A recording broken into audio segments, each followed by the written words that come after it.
What's going on? What's going on? I know some of you guys are going to be kind of probably jumping in here and there. I'm broadcasting this from San Diego. I'm on my laptop. I have a dinner to go to this evening with a bunch of attorneys with my wife down here. She's at a conference learning about web and internet stuff so she can keep me out of trouble.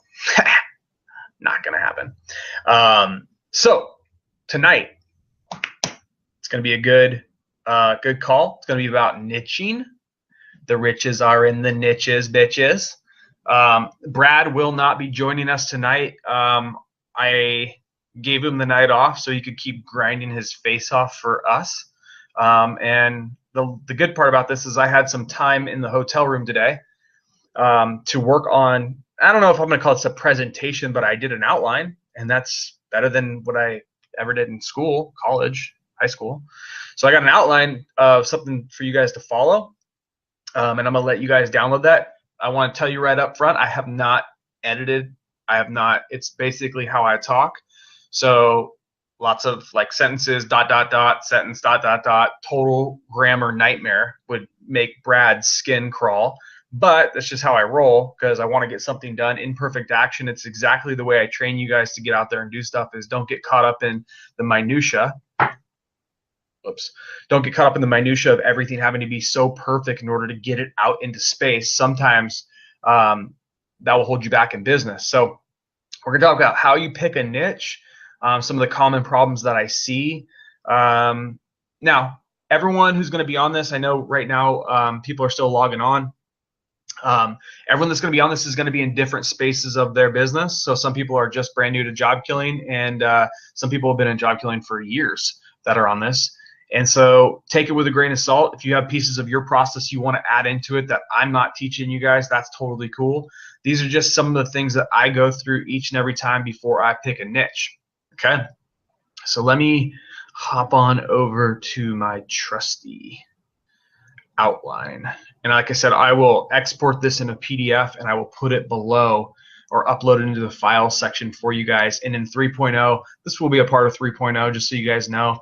And there'll be some video training that goes along with it. So the first thing that I will tell you guys that you guys need to make sure you're doing is you need to understand that low-hanging fruit video that we put in the training, the webinar, in depth. I'm actually going to go and do some searches live with you guys. By the way, I can't see any comments if anyone's commenting because I have two screens. I normally have two different monitors. I have split screen right now.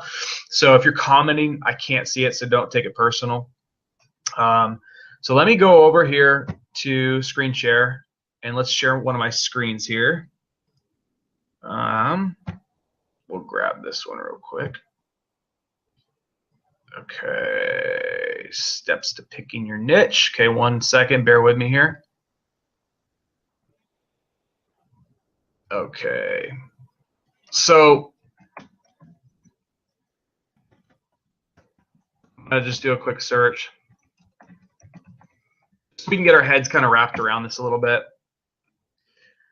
So as you guys see on the screen, I just did a quick Google search for Beverly Hills plastic surgery, and the reason I use this is what I use in the low-hanging fruit video. But I really want to point a couple things out that I think some people just skip over, or they get totally, I don't know, caught up in, again, minutia. This would not be a low-hanging fruit niche. I think we can all understand why, because it's Beverly Hills and it's a very high-ticket niche. But really, the thing that I'm trying to kind of point out to you guys is each one of these three listings you're going to see here in right in the search, right in the organic search. You even see Yelp in here, which contradicts what I'm going to tell you later on in some of the training texts that I look at. But generally speaking, when you see like a Yelp or a Thumbtack, now in this niche, I bet you they're actually optimizing for it, because I would just see that a Yelp or someone like that would be going for something that in that big of a space and that well known of an area, right? But oftentimes in local, when you're searching for your local, you know, I don't know, hairstylist or something like that, the Yelps and the Thumbtacks of the world, they're really not optimizing for your little town or your little marketplace, even though they're showing up. Generally, they show up just by way of their authority.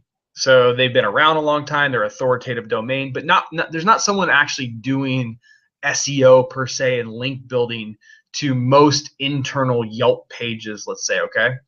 So I want that to be understood. I'm going to see if I can pull up one other example. I'll pull it up in just a second. So if we're looking at this, right, we basically, for anyone that's brand new, we basically what I'm trying to correlate is first listing, Beverly Hills Plastic Surgery Inc. It's right there. I'm not going to beat a dead horse on this, so don't think I'm going to go through the same training I did. This is just to get people caught up to speed. Nazarene Plastic Surgery, we see that, I believe, right there. And then we see Beverly Hills Plastic Surgery Group, and that's their domain, and we see that right there. So pretty stiff competition, right? All three right on the front page. Number one is number one. And the rest of them kind of fall in line. And so this would be absolutely a niche that I would probably run for the hills, maybe even the Hollywood Hills. This would be a niche that I'd run for the hills on. I just don't want to get in this type of a bloodbath with fighting against this difficult of a niche. And so what you'll see is, and again, I'm not going to beat a dead horse on this. I'm just trying to get everyone up to speed. Eldorado Hills, Limousine as an example. You'll notice here is there's so little competition. There's not even 3 spaces built out here for Eldorado Hills limo service, right? A lot smaller town. And this is an example where you're going to see like a Yelp pop up where people will ask me, Dan, if Yelp's there, they're such a big, strong name. Am I going to be able to beat them? And my answer to that is generally absolutely. I mean, ultimately, Google would rather show off a local site than a Yelp or a Thumbtack or one of these directory sites that's lower value to the end consumer. I mean, Google is a directory, right? So that's why they have their directory listings up here at the top. So to me, this is always a pretty good indicator, other than in that last example I told you where we could see by the map listings and the organic listings that it's a pretty tough marketplace. But here in this example, let's see what the first website is, Eldorado Hills Limo. So if we go down here, it's not on page 1. The organic listing is not on page 1, right? And we look at number 2, and it's Angelique Limos, I think, is the .com. Let's see if we see it on page 1 here. I don't see it on page 1. Let's go to page 2. So there it is right there. So there's that one, and let's see if we can find that other first one. But just a perfect example. And this isn't meaning this is a perfect niche, by the way. Perfect example is there's some holes here. There's some holes we can fill here. It's not very strong, right? It's very weak. There's not even 3 listings. Now, I talk about this later on in the document, and I say, like, look, you have to be a business owner first, an entrepreneur first, and you have to be able to look at things not just through the lens of being a search engine person. What I mean by that is as a search engine person, as someone that just does search, if we didn't have to worry about calls and business being generated and we just were looking at this would look like a fantastic niche to enter into. This would be considered really, really low-hanging fruit.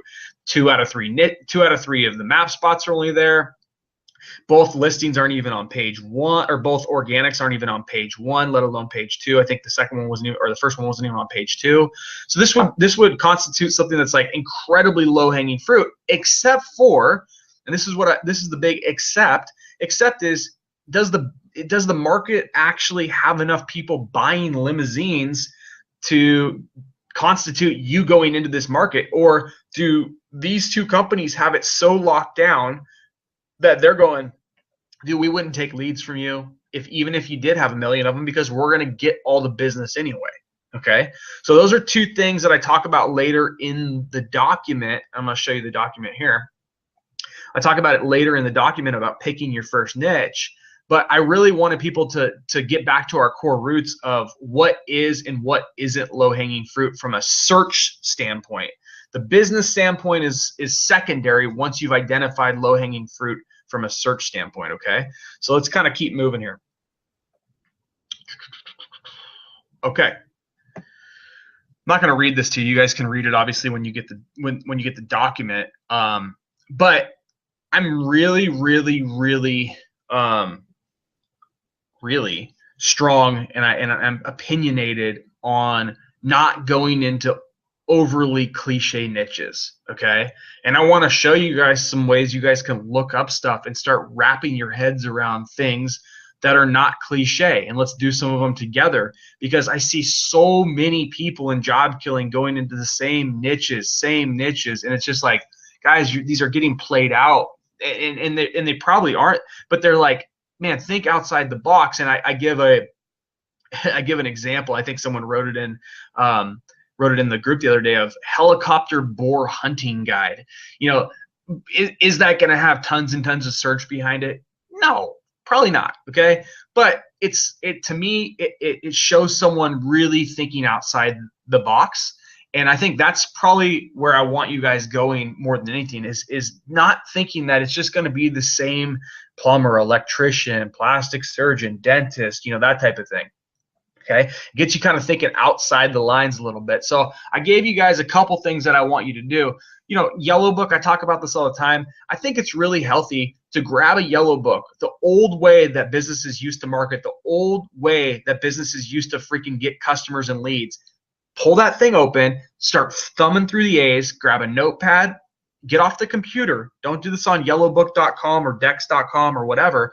Get off the computer, take a notepad, and just start jogging your memory. Just start adding places down that are different, that are interesting, that maybe you don't know anything about, and they sound interesting, and they sound like there could be something that might be and might end up being really, really low-hanging fruit. I can tell you that traditionally, the ones that you can think of off the top of your head will probably not be, not always, but will probably not be low-hanging fruit, which is why when you listen to how I got started in this, by chance, I jumped into the taxi business. Now, I've seen some people try to go into the taxi business. Now, I would not recommend it. Since going into the taxi business, this little thing called Uber came along, because I did this back in 2008, right when no one knew who they were.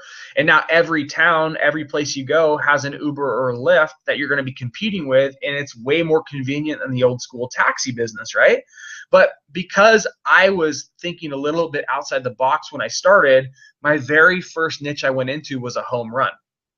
Okay, and so I'm trying to get you guys in the space of hitting home runs on your first bat, or at least hitting a single or a double or something, even a bunt. I'm cool with a bunt, make a couple $100 a month and move on to the next niche, right? But take a Yellow Book, start thumbing through, start writing down niches that are different. If we can go and look at Thumbtack, I think this is a service that you guys really, really should be paying more attention to. Google invested God knows how much money into them. Here, let's look. Let's look. How much money did Google invest in Thumbtack? I just want to know. So sorry, bear with me. How much did Google invest into Thumbtack? $100 million investment. I think Google believes in local lead gen with 100 milli. 100 milli. Okay, let's go back to the actual search though. Okay, Thumbtack. Here we go. All right, I gave you the actual link in the document, but basically in Thumbtack, you can click and you can go to all of their services and you can start looking at different things. I mean, just as we look through stuff here, we can kind of we can jog our memory, right? And these are different things that I would start jotting down maybe if you know someone in one of these niches, or maybe if you've had some experience, maybe you've spent some money in some of these niches and you can have an easy in to talk to someone. I want you to start looking through these things. The other thing I want you to kind of keep on the top of your brain is, are these phone-driven businesses? Right off the bat, of course, you guys can do what we teach you for any business. You guys could do this for brick and mortar. You can do this for phone-driven businesses, what have you. But if we're talking specifically building out your own lead generation property, let's be honest, a phone-driven business is easier to pull off than a brick and mortar. And the reason why is a brick and mortar or a physical location, when you list it on the map, there's the potential that the customer is going to drive to that mailbox or to wherever you put that actual listing, which then in theory will throw them off and you'll lose the lead. Where a phone-driven business, their only ability to contact you is, of course, through the phone. Believe it or not, guys, I get that question every day for the last 2 years, and I don't know how better to explain it other than what I just told you. phone driven versus a brick and mortar physical location.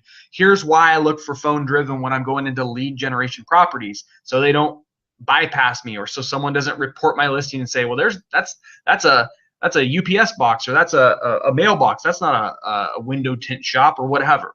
Okay. If you want to do just straight SEO for a business, then you're not going to be probably searching for niches, right? Because the niche searching is when you're building out a lead gen property. Okay. So let's keep moving here. So I'm looking through all this stuff. Tons and tons of different ideas. Closet organizers. Now, is that going to have a ton of search? I don't know. It depends on how big the market is. This is the type of niche, closet organizer or something along those ones, like garage organizer, what have you.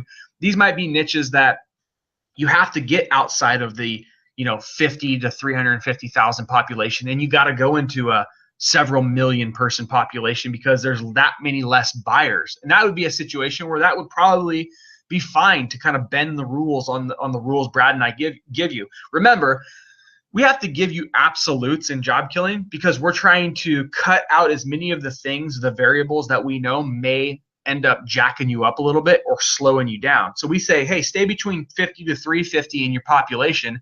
But does that mean people aren't in really, really big markets crushing it? Absolutely not. But I still believe it comes in identifying the right types of niches up front. Okay, so let's keep looking here. I'm just going to kind of look through and we'll do some searches here.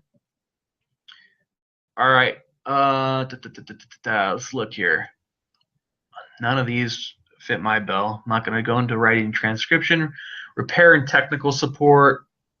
Appliance repair is not bad. I think it's probably a pretty nailed niche, but it's not the first thing that comes to my mind when I'm thinking lead gen is appliance repair. I know Delane might be watching this. He could tell us a lot about that niche. He's in it. Let's see here. So look, some of these are just weird, right? Exercise equipment repair. Again, probably not a highly searched niche, but probably not that many players in the niche. Let's just take a look real quick. Exercise. I can't spell, whatever. Equipment repair Folsom. Oh, see, I'm an idiot. Cool. All right. So we got one listing over here. So obviously there's not a ton of people in Folsom, California. Now let's go to a bigger market like Sacramento, right? This would go more to the widening out. And then what do you know? There's more people serving Sacramento because obviously there's more human beings there, right? So now we start to see more companies, what have you. Again, not necessarily a phone-driven business. I bet you a lot of these people, you have to, well, maybe not all, but many of them you might have to go to the actual location. But just kind of giving you the example of Folsom's 170,000 population, where Sacramento is probably 900,000, I would guess. I'm just throwing, I don't know. Let's just look real quick. What's the population of Sacramento? Population of Sacramento. Wow, it's smaller than I thought. Wow, that's pretty cool. So 479, but you see the difference. Now let's put exercise equipment San Francisco. Spelled every word wrong just to see if Google was on its toes, so don't you worry. So now in San Francisco, which is quite a bit larger, we got tons of them, right? A lot more. So you see how that, as you get into the super obscure niches, if you're in too small of a market, it's probably not going to work because there's not going to be enough humans searching for one of those obscure niches, right?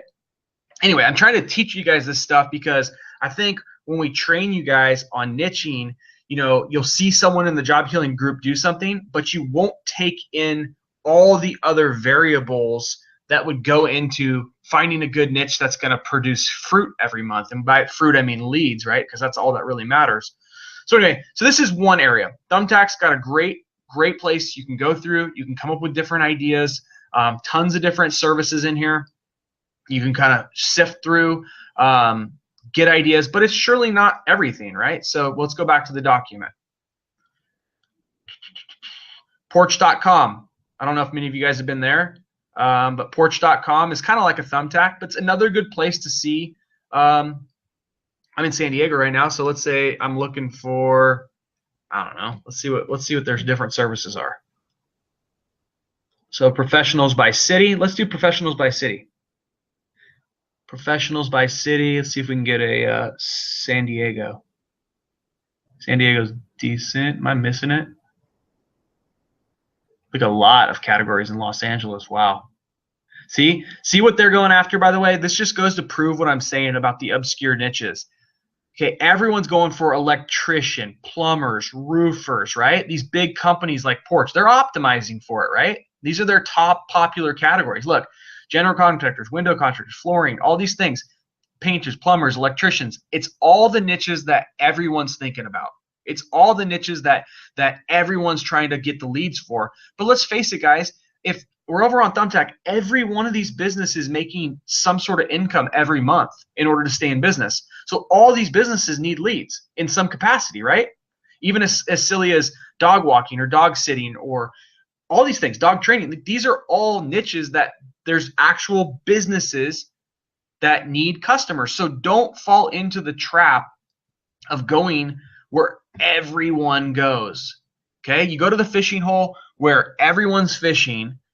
Good luck. Good luck catching a fish. I'm not saying you won't catch a fish because there's probably fish in that hole. Like we know that there's leads in these holes. But in theory, I probably wouldn't go there. So let's just pick a city at random. We'll do Portland. That's close to home, close to where I used to live.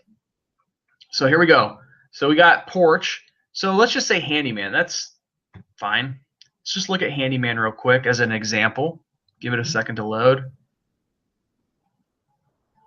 Oh, crap. I don't know a Portland zip code. Here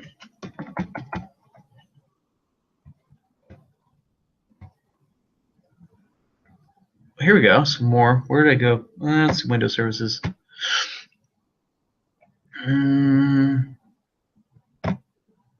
Good God.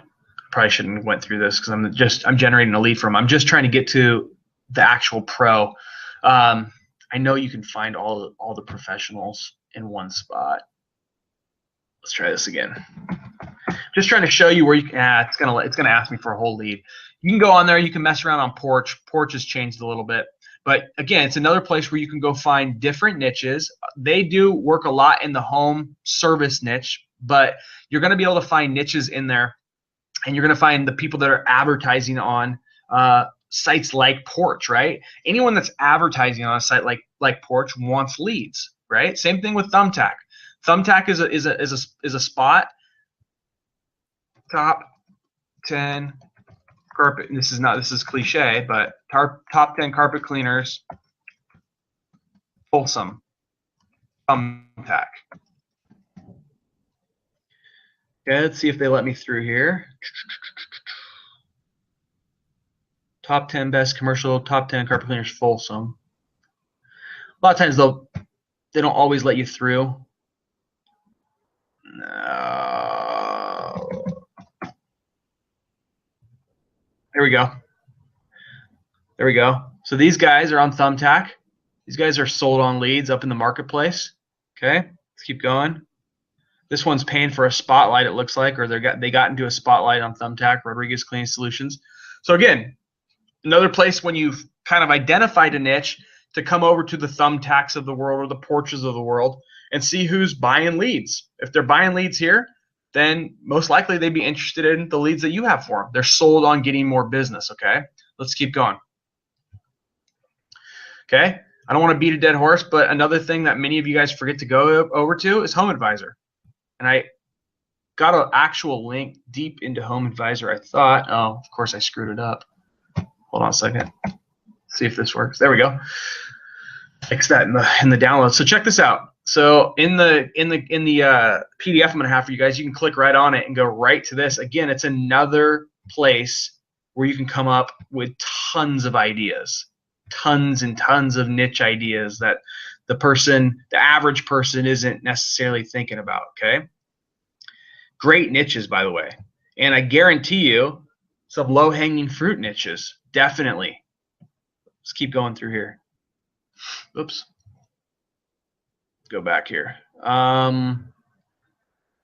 Look, yeah. Sorry, I can't see comments. People are asking me questions. I'm just trying to show you guys how you do some basic niche searching, looking for different ideas here. I like this TV wall mount. I know I just paid for that. kind of, it's not going to query a map, right?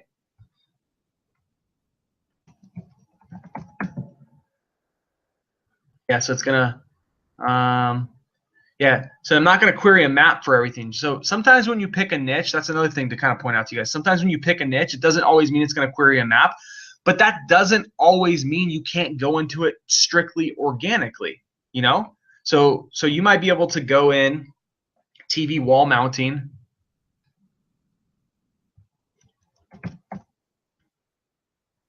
Look, there's the Google, their new little handyman service. They're trying to get into the ad game as well. Okay.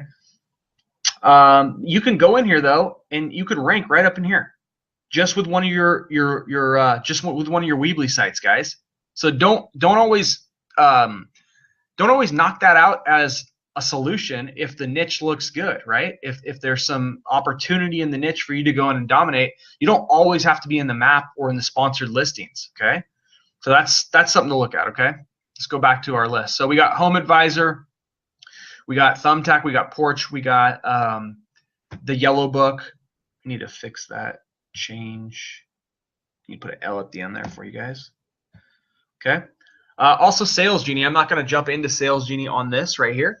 But Sales Genie is another place that you guys should be using it. Where I would like you guys using Sales Genie is for a couple different things.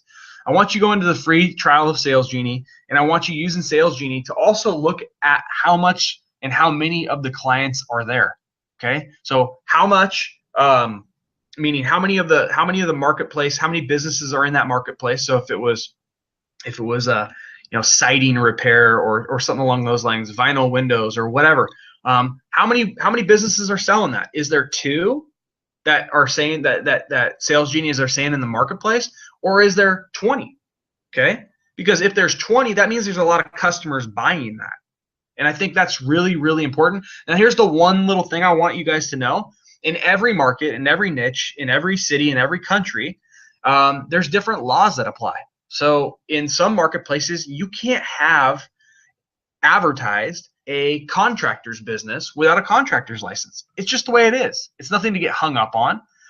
Is there ways around it? Yeah, there's probably some ways around it, but you have to call your local or state municipalities or search for it on Google if you need a license for that specific industry or niche. The last thing I want you guys doing is getting a silly fine by the state who wants to have their hands in regulations and everything and saying, hey, you can't have this website up because you don't have a CCB number or a, whatever number they want to call it. But what I would encourage you guys to do is call up and say, do I need to have some sort of writing on my site if this is a registered or a licensed industry? Because obviously Thumbtack does it and some of these other services do it. So there's ways around it. There's ways to navigate it. But I want you guys to make sure that you research the niche in its entirety before just jumping into a niche that may be a licensed trade that you could get a fine for. Now, I've been in niches that are licensed trades, and so what I will do is I'll actually sell the lead gen strategy up front. I'm going to repeat this. I'll actually sell the lead gen strategy up front, and then I'll simply, with the company that I'm partnered with and working with, I will simply let them information, their CCB number, their license number on my sites, all my properties, so I'm in compliance. Okay? So I'm going to repeat that. If you get into a licensed space and you're like, well, Dan, I can't go into a licensed space because I don't have someone to work with. Well, that's your cue if you want to be in that space to get out of your own way, to go make some contacts, maybe go on Thumbtack and see who's buying leads, maybe go on Google AdWords and see who's running advertisements. And that's your way to say, maybe you call them up first or send them an email and say, hey, I'm starting to get leads in the XYZ niche, okay, and I'm looking for a business to partner with, okay? And maybe you haven't got a lead yet, but you can still say it. Hey, I'm starting to get leads in the XYZ niche, okay, and I'm looking to partner with someone in this niche. Would you be someone that'd be interested in partnering? I could send you the leads, send the leads your way. And that's an easy way to get in the door and start working with someone that you could partner with, and then you could start generating leads on a flat fee or a per lead fee or what have you, okay? All I'm telling you guys is note, please check with your state, your local, your country. Every country, we're all over the world with job killing, so every country and every state and city is a little bit different. So just check up on that stuff. But like I said, there's thousands of niches that don't need any licensing whatsoever, and you don't have to freak yourself out, okay? This is what I spoke about at the very start of this video or webinar or whatever we're calling this thing, this hangout. if you see Yelp or Thumbtack or some of these national companies in the organic search of page one, don't let that bother you. This is generally a sign that there's an actual bit that the actual businesses in the market are not that strong, since they're not on page one. Okay, Google would rather show a local website that is relevant to the marketplace than a national directory like a Yelp, who's almost like a direct competitor since they're selling advertising just as Google sells advertising. Now, by way of the search engines and antitrust laws, Yelp is going to show up. Thumbtack is going to show up. These different directories will show up just by sheer volume of the content that they've put up and being relevant and being authoritative. But I can tell you, if that's what's deterring you to go into a local organic niche, it should not be. Look at all the other factors that I teach you guys in the low-hanging fruit. Use a SEO Quake or an SEM Rush, the free versions. You don't have to buy them. You can use the free versions. And look at how strong those companies are. You know, if the main listings in the market, the main, not the Yelps and the Thumbtacks, but the main organic listings are super strong, and they got great backlinks and all that stuff, and they're ranked #1 on organic and in maps and all the way down like I teach you, then maybe that's a little bit too tough that you want to get into that battle. But you got to use some business savviness. And I know the first time going through picking niches, it's so frightening, because what if I do it wrong? Or, you know, what if I screwed it up? Guys, that's part of this game. You got to get a feel for it. You got to get in there. You got to make your first couple mistakes, man. I still make mistakes to this day. I still have opinions on things that may be incorrect, but I'm decisive on them, and I don't sit around and wait till everything's perfect for me to make a decision. I don't want you guys doing the same either. I want you guys to take what I'm giving you here and how to pick a niche. I want you to move into a niche rapidly, and I want you guys to learn from going into that niche. Learn the pros and cons. Learn the things that went well. Learn the things that didn't go well, and move on to your next niche after them. Generally, the reason why people don't want to go into a niche and make that quote unquote mistake is because of money. All right. Oh, well, what if I go into it and I spend money on content and citations and backlinks? And it's like, guys, I got to be honest with you. We're in one of the highest profit businesses on planet Earth. You go and see your accountant after you do a year of job killing and you start getting local lead gen deals and SEO deals, and they look at your actual expenses to run these businesses, and they'll be like, dude, what do you do? This is ridiculous. You have no expenses. In all reality, our expenses to run these businesses are so minimal. They're so minimal that we have it good. But I get it. When things are tight, things are tight. And when you guys are just getting started out, things are often tight. Okay? So if things are tight, you got to go out and find other ways to make money. You got to take some of the slivers that I give you guys. You got to go sell some stuff sometimes up front, or you got to be willing to put it on a credit card like 99% of other business owners do, and be willing to be all in on your business. Most small business owners, the business owners you're selling to, the electrician or the roofer or the plumber or the limo owner or the carpet cleaner, these people put 10, 20, 30, 50, 200, 400, 500 million dollars into their business before they turn a profit. Sometimes we've spent a couple $100 and we're freaking ourselves out. Ask yourself the question, are you really being reasonable with your business if you spend a couple bucks here, if you spend a couple bucks there and you didn't get a return right away? Okay, you might go into 3, 4, 5 niches before the first one hits, but when that first one hits and it's $750, $1,000 a month, and you have that client for the next 5 years, and you got a total of a couple $100 a year going into it ongoing for maintenance, aren't you feeling pretty darn good? And the other 4 you lost on aren't that bad, right? Many of you guys, if you guys are in the game, oh crap, I got to pull the game stats. Many of you guys that are in the game, okay, if you're not in the game, you got to get in the game. And if you need an explanation, go into the group and type "the game," and you're going to see the video I made about it. But if you're in the game, guys, you'll see us having you guys do these daily actions every day and being involved in your business every day. Okay, so I'm going to keep moving on in this niche stuff. So we'll go up here. I want you guys, I said this before, I want you guys to use basic reasoning when jumping into a niche. Some niches have more searches than others, like I showed you above, right? So, for instance, helicopter boar hunting versus taxi service, one is going to have more searches than the other. Let's just be honest, right? And so this is where common sense comes into play. This is where you guys got to not go into the Facebook group and just say, hey, what do you think has more searches, taxis or helicopter boar hunting? Because it's, you know, the answer. You guys sometimes got to stop putting everything into the Facebook group and start just asking yourselves, you know, if you were in 12th grade again and the teacher asked you to answer the question, come up with a response, okay? Now, common sense, I know for some people it waved bye-bye long ago, but let's get it all back in and let's use this common sense to build this business. Let's use some basic reasoning. And when I say basic reasoning, I'm going to go through what that means for me. Many of us get hooked on tools. Hey, I need a keyword tool. I need the keyword planner. I need this. I need that. I need this. I need that. Okay? No, you don't. You need basic reasoning. I don't use any of that crap. The reason why is local keyword tools are bullshit. Okay? You heard that. Bullshit. They don't work. They haven't worked. They've been saying the same crap for years and years and years, and they're wrong. Okay? Google has consistently put out incorrect data as it pertains to local searches. So if you're going to rely on the Google keyword tool or any of the other tools that use Google keywords tools, metrics, and API, you're going to get data that I believe is inconclusive and incorrect.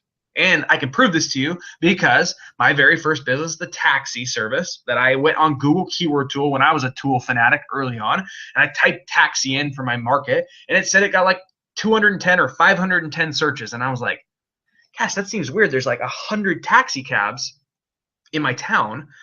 How does it have so few searches? Like, I don't get it. Like, there's got to be more searches to it.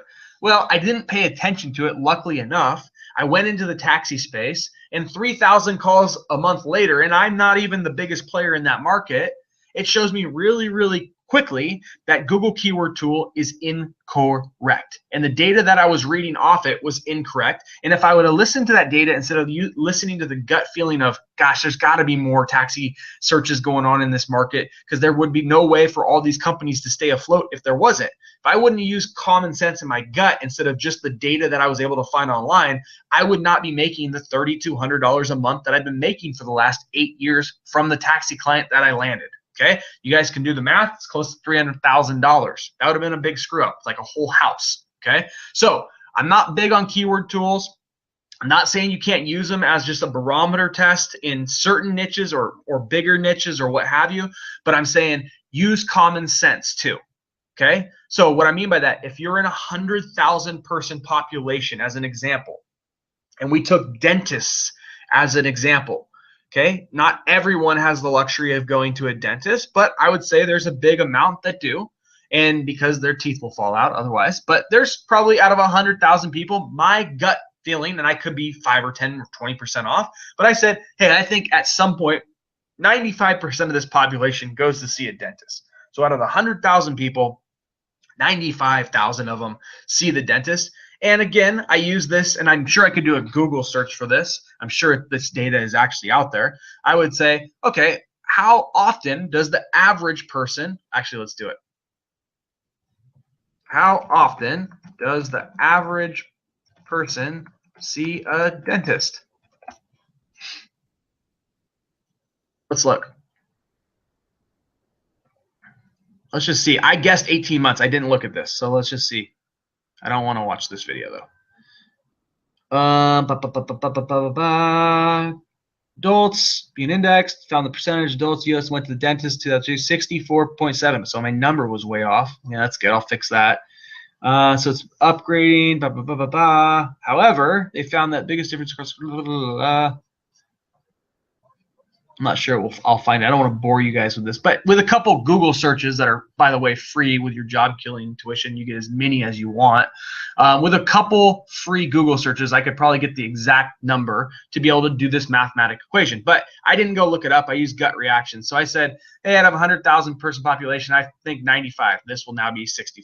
So 65,000 people see the dentist. Now I said, how often though? Okay, because that number, maybe it's every year, maybe it's every 18 months. I guessed 18 months, okay? So for me, I took 95,000 people as my gut, my hypothesis. I'm a scientist over here, by the way. I took my hypothesis of 95,000 people in the marketplace. I said, I guess these cheap bastards only go freaking once every year and a half, okay? Because that's probably what I would do because I brush my teeth really well, okay? So 95,000 divided by 18 months says that 5,277 people based on my hypothesis. Again, all gut reactions, all me basically just trying to model this in my brain and project. Now, if any of you guys have been through business school, which I have not, by the way, but I've listened to Shark Tank enough that I feel like I've been through business school, they'll tell you, listen, what are your projections? What are your sales, right?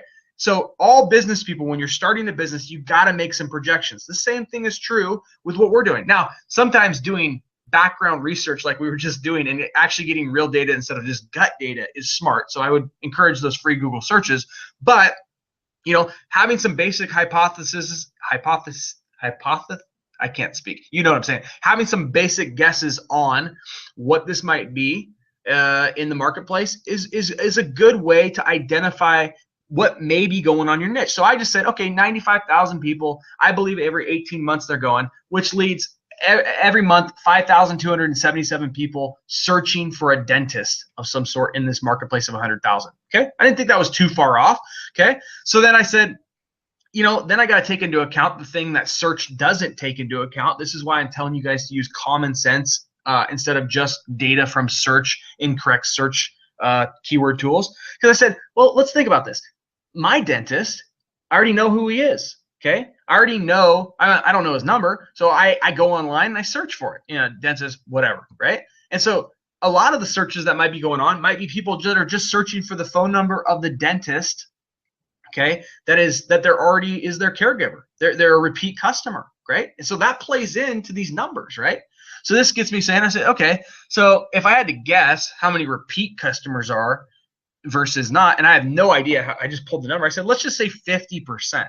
Of the searches are people that are just looking for their general practitioner that they're already a client of, and the other 50% are maybe new movers to town. Maybe they want to switch dentists up. Maybe this is who knows, okay? Which then you'd take that 5,277 searches hypothesis and you'd cut that in half and say, okay, there's only 2,600 searches maybe going on per month, and now I got to compete for those 2,600 searches. So if I'm number one on Google, I might get 29% of those. So do the math on that. It's 29% of 2,600 is roughly 369. Is that 9? I think that's 900 people. Is that correct? Somewhere in that neighborhood. So you might have 900 potential leads if you were number one. If you're number two, it's like 13%. So it drops, right? So 13% of 26 is what? To 300 and some. Okay. So this is all important, and hopefully this is not just me rambling. Hopefully you guys are kind of seeing like how I look at a niche before going into it. I look at it as if I was a dentist in this case. I was a dentist going into this marketplace knowing here's the population, here's how many people potentially would get their teeth cleaned or teeth worked on every month. There's a potential of 100,000, but statistics say that 65%, or in my case, I guess 95%, but 65% of those people, so 65,000 people are actually getting their teeth done. I'm going to fix this so I don't look like a moron. 65% of the people are actually getting it done. So 65,000 people out of the market are actually getting it done, blah, blah, blah. And this is how I go through my progressions. I use common sense rather than just simple data.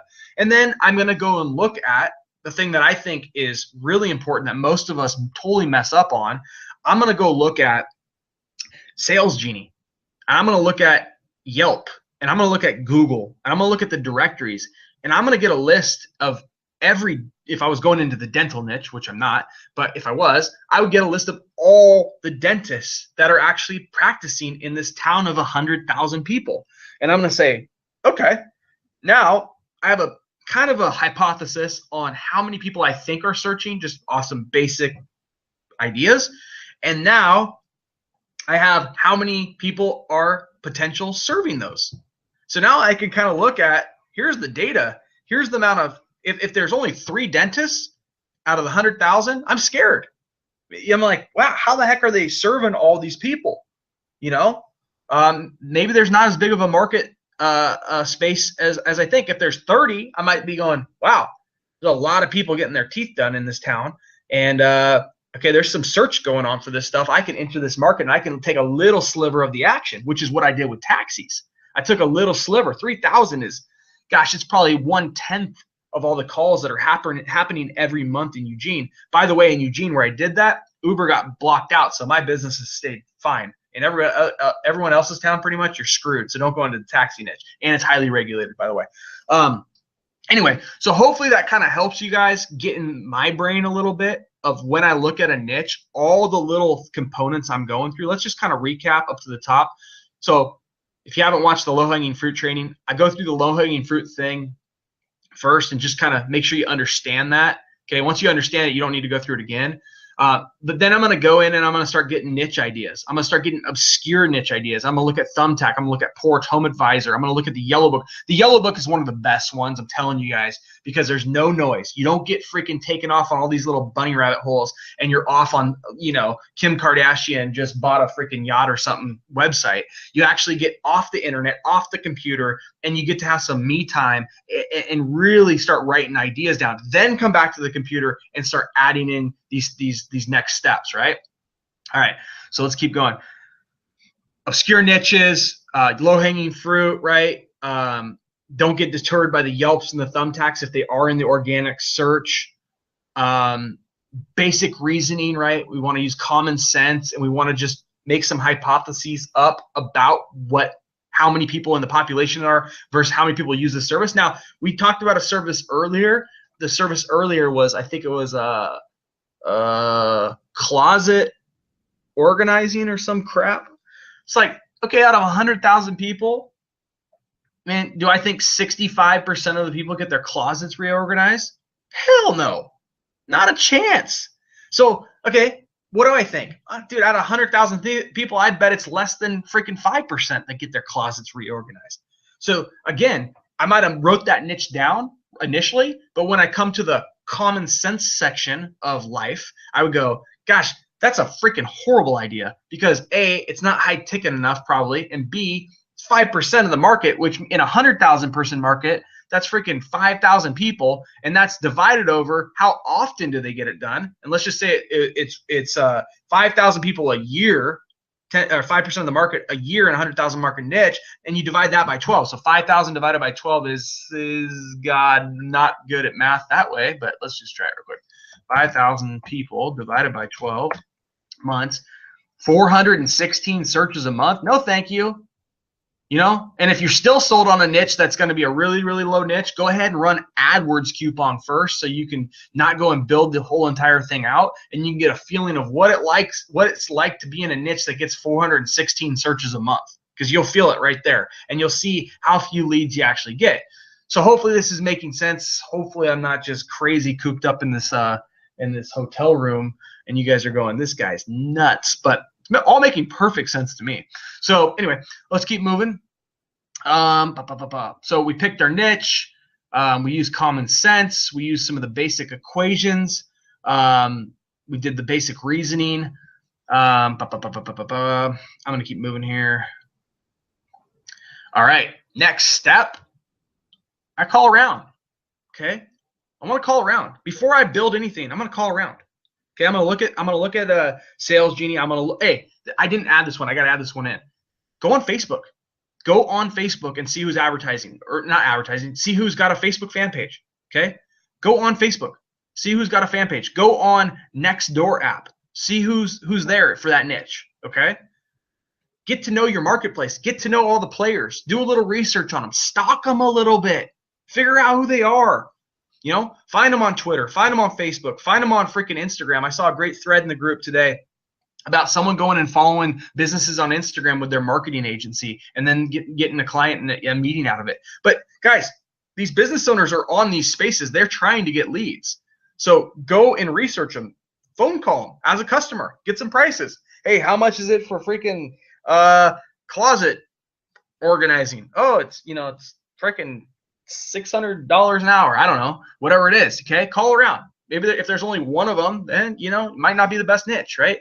If there's 100 of them, maybe it's a good niche. Maybe there's a lot of people searching for it, right? So use all these metrics to kind of bring it in, and then see how you're treated on the phone. How they treat you on the phone as a potential customer is how they're going to treat your leads.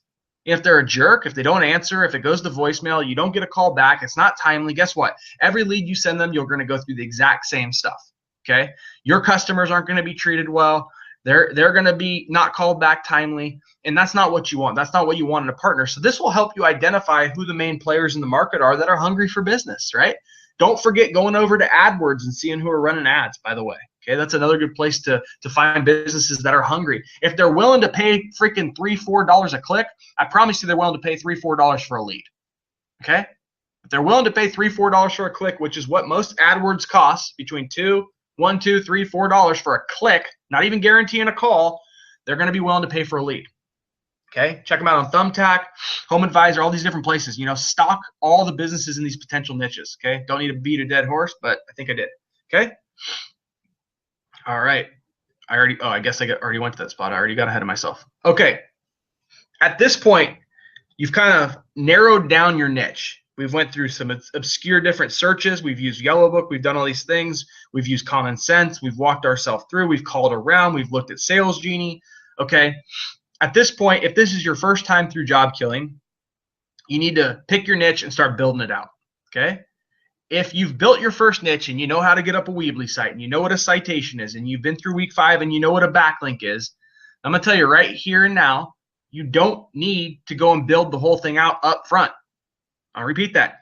If you've already been through job killing and you understand the process and you understand all the steps that are coming in the future, you don't even have to erect the site at all in order to move to a next step. You could literally run a Google AdWords coupon to a one-page little site. If you need the strategy, go to Go Fast and Look Sexy. It's in the video below I posted in that YouTube link. Okay. You can go to Go Fast and Look Sexy and test your niche. You guys ever seen, hold on a second. Have you guys ever seen Gold Rush? Tony, who's the old crotchety dude who freaking is a millionaire, and what does he always tell people? Drill, drill, drill, drill. Drill holes. Why does he say that? He's like, don't freaking start digging for freaking gold unless you drill a big hole. Yes, the drilling can cost money. The drilling's expensive, actually, in the Klondike. They bring out these huge drills. They go way down deep into the earth, and out comes this big thing of dirt. They take the dirt over to the trommel. They run the dirt through. If gold comes out, oh my gosh, we're on pay dirt. Let's freaking mine this mofo.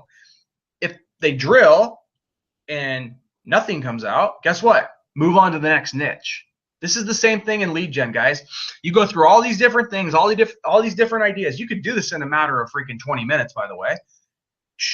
Get down to Go Fast, Look Sexy if you've already been through the training of job killing, and drill holes. Drill, drill, drill holes, right? See if there's pay dirt there. Run the AdWords coupon, get some phone calls, try to pass it off to one of those business owners that was friendly or that's buying leads or that's buying AdWords, okay?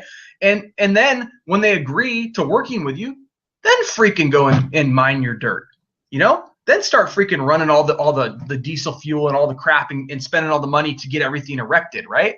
But you don't go set up shop with your trommel and your guys and your diesel and your freaking cats and your bobcats and all that stuff and start running dirt if there ain't any gold there.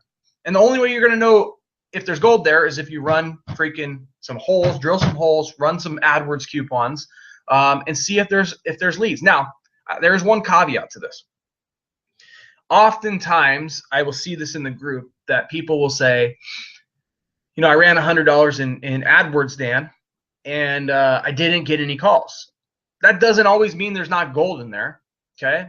If the market says, if everything else lined up in the market, meaning you looked at the niche and the niche had search and, you know, it made sense, there's a lot of people in the marketplace making money. If there's businesses making money in your niche, there's gold there. You just got to find it.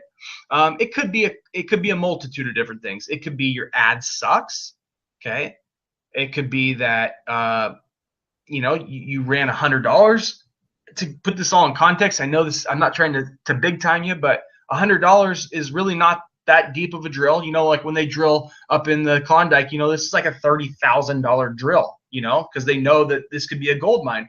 It's the same thing that's kind of true with what we do. When we hit gold in a niche, you know, if on the low end, let's say it's $500 a month is what you bring in from one of these lead gen sites, guys, that's $6,000 a year.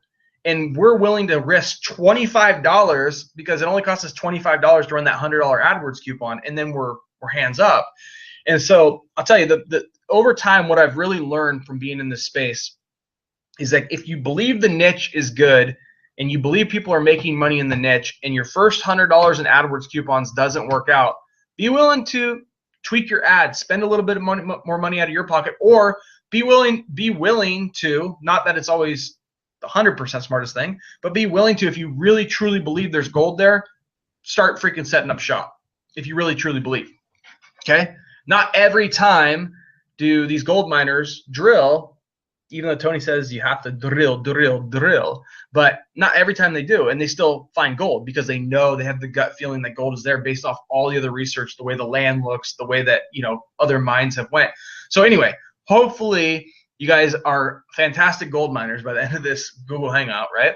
But secondly, hopefully you guys have a baseline of kind of how to strategically go through the thought process niche.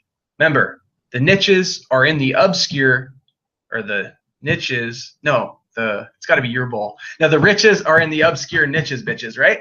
That's the line. Let that stick in your head. It's funny. I like saying it. It kind of gets you thinking, but it's true. Think of and think outside the box. I can't tell you how much just being a copycat in business, yeah, you might make some quick cash, but you're never going to get rich, okay? Being a copycat, okay? Start thinking a little outside the box. Start going into other markets. Some of our top job killers are in really weird, obscure niches that you would have never thought of, right? And so you got to spend the time. Don't just go and be lazy. I think half of this business is you guys committing to just going and learning processes like this and going through the common sense hypothesis kind of scenarios that I did with you guys, and researching, using those free Google searches and researching a little bit, so you have a greater grasp on all these different industries. You know, you guys can pretty much ask me about most industries, and I have a pretty decent idea. I obviously did horrible with the dentistry. I picked 95 and it was 65, but for the most part, I've been in so many of these niches, and I've done research for the niches that I'm not in, and I have opinions about a lot of things in these niches because I've spent the time researching instead of just spending the time asking what everyone else is winning at or what everyone else is doing. Because I want to learn for myself. I want to find and discover new patches of gold that I can go in and exploit the living hell out of. Okay, that's where you get rich, is when you find these little spaces. And I know there's some job killers that are in some spaces right now, and they're like, listen, this is so obscure, it's so weird, but I'm going nationwide with it. They're going vertical in the same niche in every city. They're just like, dude, this is just killer. And I'm telling you guys, those exist everywhere. Those types of niches exist everywhere. I mean, no joke, a yellow book is that thick, and every page has got niches in it. Bam, bam, bam, bam, bam, bam, bam, bam. Okay? Starting the A's, you're going to start seeing things that you're like, what? That's an actual business? And the answer is yeah, and there's actually a lot of people selling that business, and there's a lot of people buying that service or that product, okay? So hopefully guys, that's helpful for you. Let me pop over to the old Facebook. See if there's any questions for me. Nope, there's not, because I said I wouldn't be taking questions, so go figure, there's no questions for me. So guys, I will be posting this PDF for you guys. Obviously this video will be up for replay if you need to go back over anything. More than anything, my advice to you guys is spend a little bit of time getting convinced on the niche you're going to go into. Stop worrying so much about, is it going to be perfect? Is it going to be wrong? And start being okay with failing fast, being okay with drilling holes, okay, AdWords coupons, and testing your marketplace, maybe spending a couple bucks before you set up shop, or unless you believe in it 100% that you know there's gold in them freaking hills, then go all in, okay? But don't let money be the reason that, you know, you fail on one niche or a Google listing gets suspended. You know what? Great, whatever. Keep moving, okay? Tons, thousands and thousands of niches, you know, millions and millions of dollars out there to be had. Hopefully that helps you guys. I will, by the way, I'm going to tell you guys, I don't say this often. On Tuesday, mark my words, I have a very special guest that will be on live with us. So special that I promise you, you don't want to miss it. So here's your fair warning. It's going to be awesome. It's going to be awesome. I got a guy that all of us want to talk to. I think I want to talk to him. Interview, and you're going to want to be on Tuesdays. Tuesdays live stream. We'll put it in the group. That's all I got for you guys. Have a good Thursday. Have a good weekend. Peace out.